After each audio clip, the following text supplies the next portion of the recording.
সবাই কেমন আছেন? আমিও ভালো আছি। সকাল সকাল উঠে গেলাম। এই কয়েকদিন আসলে কাজে গেছিলাম, এর জন্য আসলে ঘুম থেকে অনেক সকাল সকাল উঠতে হয়েছে। বাট এখন তো 2-3 দিন ধরে কাজে যাচ্ছি না, এর জন্য সকাল সকাল উঠতে হয় না। আসলে কাজে তো আমি যেতাম, আসলে কাজ তো করার কথা ছিল আমার। পরে শুনলাম যে ছোটো বাচ্চাদেরকে এভাবে বিদেশে আসলে এভাবে সিস্টেম নাই বাচ্চাদের কাজে রেখে যাওয়ার। এরকম কাজে রেখে গেলে নাকি ওরা সরকার থেকে এসে বাচ্চাকে নিয়ে চলে যায়। আর আমি যেখানে কাজ করতেছি ওরাও মানা করলো যে আপু এভাবে কাজে রেখে আসবেন না। আর 2-1 জন বলছে, এর জন্য ভাবলাম কাজ বড় না, আগে বাচ্চার সেফটি বড়, এর জন্য আসলে কাজ ছেড়ে দিছি। ওরা খিচুড়ি ওয়াসির বাথরুমে গেছে, আসলে ওটাও নিব। সির দরজাটা লাগাও বাবা। আমি আর আমার ছেলে আজকে বের হয়েছি, আমরা যাচ্ছি পিরাঙ্গায় ঘুরতে।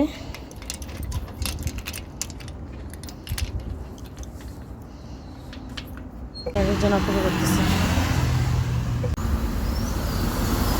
আমার ছেলেকে বলছে আইসক্রিম কিনে দেওয়ার জন্য, এখানে একটা আইসক্রিম কিনে দিচ্ছি। বাবা এই যে আমরা চলে আসছি। ওয়েদারটা আসলে অনেক সুন্দর। হাসিকে বললাম আমাকে সুন্দর সুন্দর ছবি তুলে দাও, এর জন্য আসে। আসলে ছেলে আমার বড় হয়ে গেছে। আমরা সবসময় আসছি, কিন্তু এই সাইডে কখনো আসি নাই। এই সাইডে ছবিটার জন্য অনেক সুন্দর, খুবই সুন্দর জায়গা।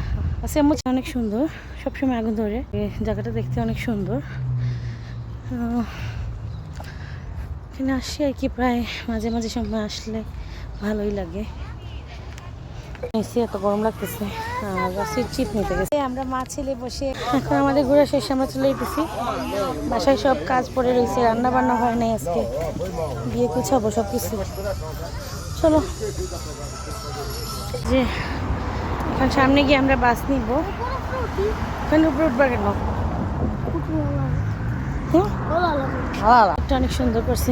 আমরা বাসায় চলে যেতেছি, এসে পড়ছি প্রায় কাছে, বাসায় চলে আসছি।